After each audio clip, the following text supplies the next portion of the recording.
اس کا ایک خوبصورت جواب تو آج کل بڑا زبردست دیا گیا کہ میلاد منانا یہ عاشقان رسول کی قسمت میں لکھا ہوا ہے. کیا بات ہے. تو اچھا یہ اس پہ بھی میرا سوال ہے کہ بندہ کیا جواب دے، تو کیا جواب دینا ضروری ہے؟ کوئی ضروری یہ بھی بتائیے گا.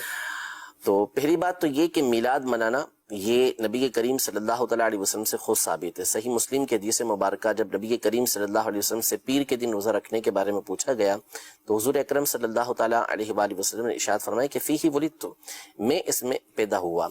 تو اپنی ولادت کی خوشی میں خود نبی کریم صلی اللہ تعالیٰ علیہ وآلہ وسلم روزہ رکھا کرتے تھے.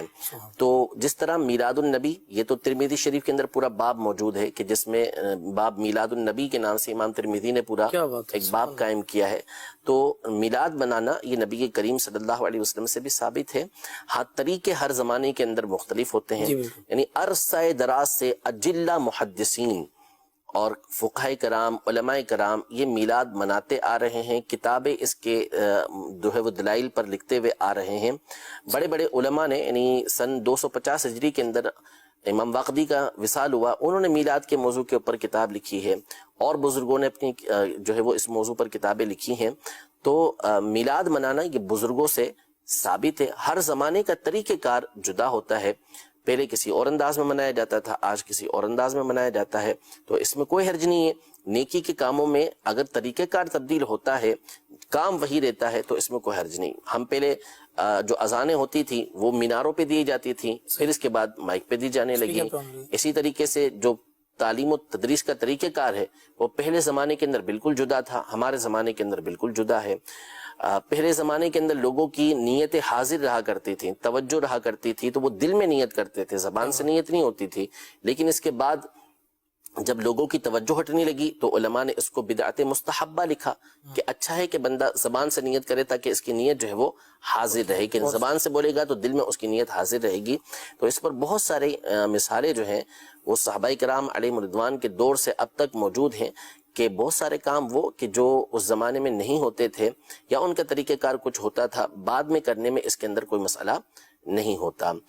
تو پہلی بات تو یہ کہ میلاد منانے کے اوپر کثیر علماء کی کتابیں موجود ہیں، ان کے ادلہ بھی موجود ہیں، اور بہت مرتبہ یہاں پر بیان بھی کیا جا چکا ہے کہ میلاد منانے میں کوئی حرج نہیں ہے.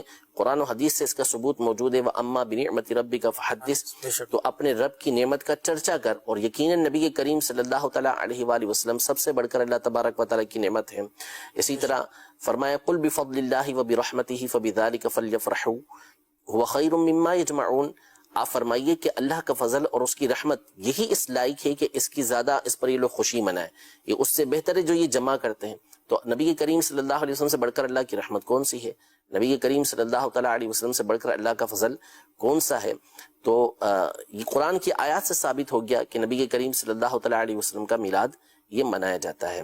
باقی رہا 12 تاریخ کے حوالے سے تو یہ بھی آپ کی غلط فہمی ہے. جمہور علماء کرام نے واضح طور پر اس بات کو لکھا ہے کہ نبی کریم صلی اللہ تعالیٰ علیہ وآلہ وسلم کی ولادت یہ 12 تاریخ کو ہوئی ہے.